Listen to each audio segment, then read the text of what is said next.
আত্মীয় স্বজনের কাছে আর মুখ দেখাতে পাচ্ছি না। মানে এরকম যে কিছু হবে সেটা তো কখনো ভাবিনি, তাই না? আমি ভাবতে পেরেছি তোমার ছেলে যে এভাবে বংশের মুখ ডোবাবে, নাম ডোবাবে এভাবে, সেটা আমি কি করে জানবো? জানা সম্ভব? কিন্তু দাদা, ও তো বলেছিল, বারবার করে বলেছিল বিয়েটা না দিতে। ও অন্য কাউকে ভালোবাসে। সঞ্জয়, নিজের সীমার মধ্যে থাকো। এই সমস্ত ভালোবাসা, কালো ভাষা, এই ধরনের শব্দগুলোর কোনো মানে নেই আমার কাছে।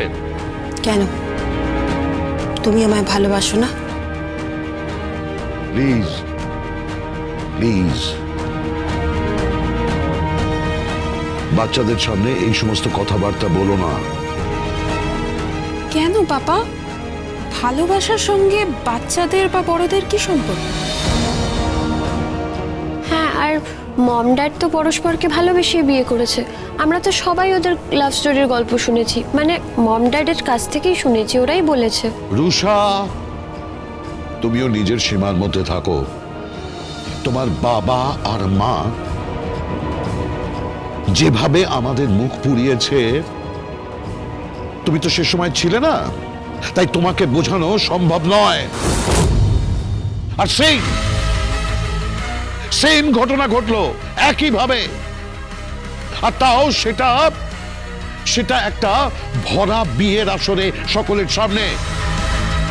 একটা মেয়ে লগ্নভ্রষ্টা হলো, সে ঘরে চলে গেল পাগলের মতো কাঁদতে কাঁদতে।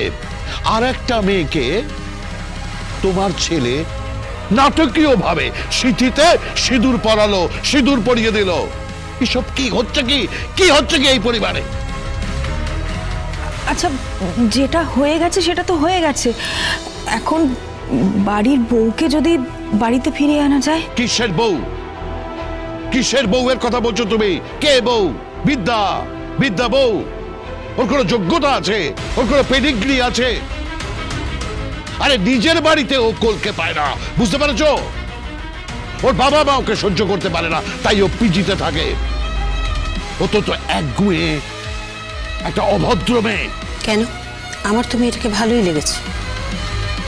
যথেষ্ট ভ্যালুজ আছে, জীবনে মূল্যবোধটাই তো সব। প্লিজ শ্রীদা, এই বয়সে তুমি আর আমাকে উপদেশ দিও না।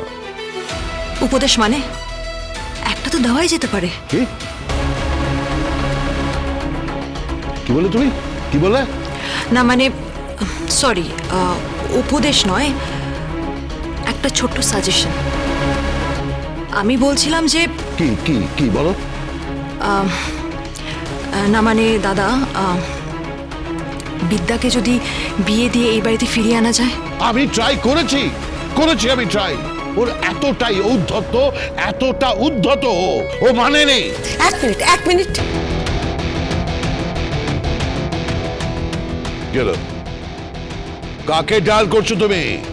হ্যাঁ, আমার কিন্তু দাঁড়ানোর সময় নেই, আমাকে কলেজে যেতে হবে। আমি জানি তুমি কলেজে যাবে। এক মিনিট।